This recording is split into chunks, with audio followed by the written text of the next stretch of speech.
We got common sense here. This channel is full of common sense. This car is epic.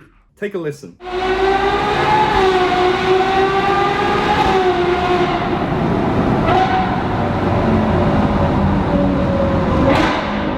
Hey, my name is Andy, and today we're going to be doing underrated, overrated Ferrari Edition. Let's go.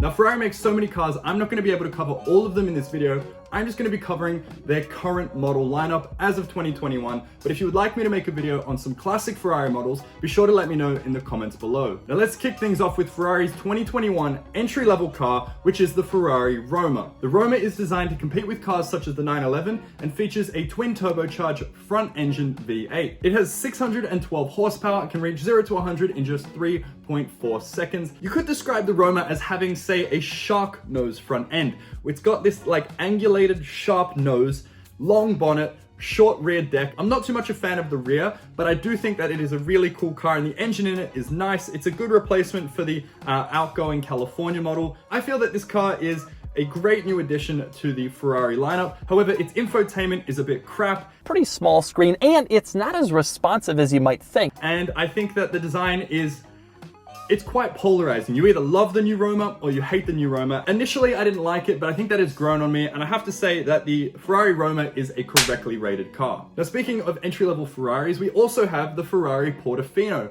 Now, the Portofino was designed to replace the outgoing California and California T models, and I think that the Portofino is a much better looking car. The old California is a classic kind of almost heritage looking design, but the Portofino is new, modern, and fresh, and there is nothing like a two-seater convertible. Well, it's more than two, but you couldn't fit anyone in the back. With the same 612 horsepower and 3.4 seconds 0 to 100 time, the Ferrari Portofino shares the same platform and mostly styling cues as the Ferrari Roma. However, this is a convertible with a hardtop folding roof.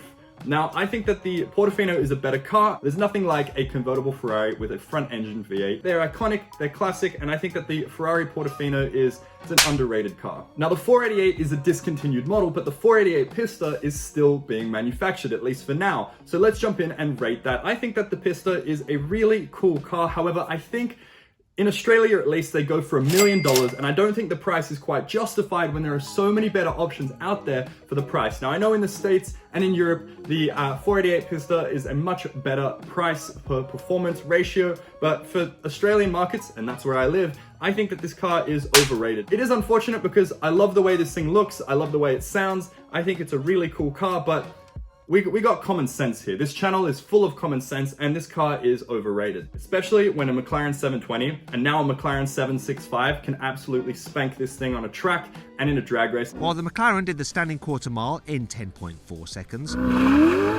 the Ferrari took 10.5 seconds. And in fact, I actually did a video, underrated, overrated McLaren Edition, and you can check that video out in the pop-out banner up here. Now, next up, we've got the Ferrari F8. The Ferrari F8 replaces the outgoing Ferrari 488 and is an evolution of its design. Now, Ferrari has been known to do this in the past where they release a new car, they update it, and then they introduce a next generation car. And now we have the Ferrari F8 Tributo and Spider, which is a modernized, updated version of the 488. Now, I think that the Ferrari F8 is a really good replacement for it, but I don't think that, look, it's an interesting one because it is a really great performance car. The price is decent enough. The performance is excellent, 710 horsepower and a 0 to 100 time of less than 3 seconds.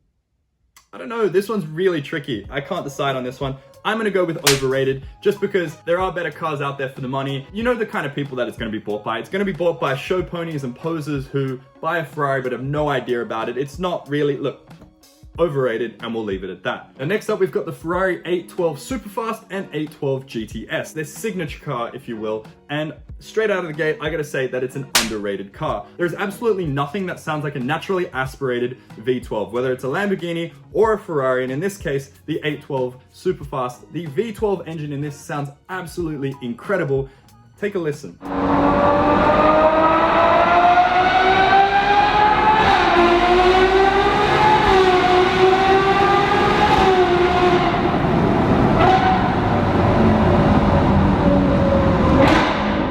Yeah, the V12 in that pumps out 789 horsepower and can get from 0 to 100 in under 3 seconds. Personally, my favorite car right now other than the Koenigseggs, because they have a special place in my heart, has to be the 812 GTS. A lot of people pay more attention to the mid-engined V8 Ferraris than the V12 Ferraris, and V12s are a dying breed that need to be saved. Hashtag save the V12. And I think that the Ferrari 812 is an amazing performance car, sounds incredible, it looks incredible, roof off, there is nothing like it. And I think that it is a truly underrated car. Is that a biased opinion? Probably. Next up, we've got the Ferrari SF90. Now, this is Ferrari's current halo car, and I know that there is the LaFerrari, but you can't currently buy that. So the SF90 is the highest performance Ferrari you can get these days, making it the halo car, and I think that this car is truly underrated. It's got 989 horsepower when combined with the 3 electric motors. It's crazy that the highest performance road-going Ferrari you can buy has almost 1,000 horsepower. I remember when the Enzo was new, the 600 odd horsepower it was pushing out was considered astronomical, and now we've got cars that you can just go in and buy that have close to 1,000 horsepower. Now, it does have a hefty price tag to go with,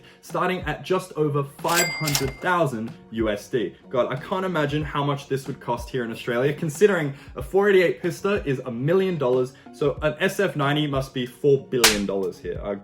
Yeah. Now, last but not least, we've got the Ferrari SP1 and SP2 Monza. This car is epic. No windshield, naturally aspirated Ferrari V12. These Monzas are based on the 812 Superfast, but have been improved. So they've taken the 6.5 liter V12 out of the Superfast and given it even more power. So now its naturally aspirated engine can produce 810 horsepower. Now that is just truly, just think for a minute. They've taken a car that was already ridiculously fast, ripped its windscreen out, and then given it even more power and said, good luck. I think that the Monza is just next level awesome. It is well and truly underrated. Even Gordon Ramsay bought one of these. And it's got a pretty sick looking light bar, if I do say so myself. Anyway, that's my rating of Ferrari's current lineup. Do you agree with my rating? Let me know in the comments below. And if you enjoyed today's video, be sure to smash the like button and subscribe, and I'll see you guys in the next video.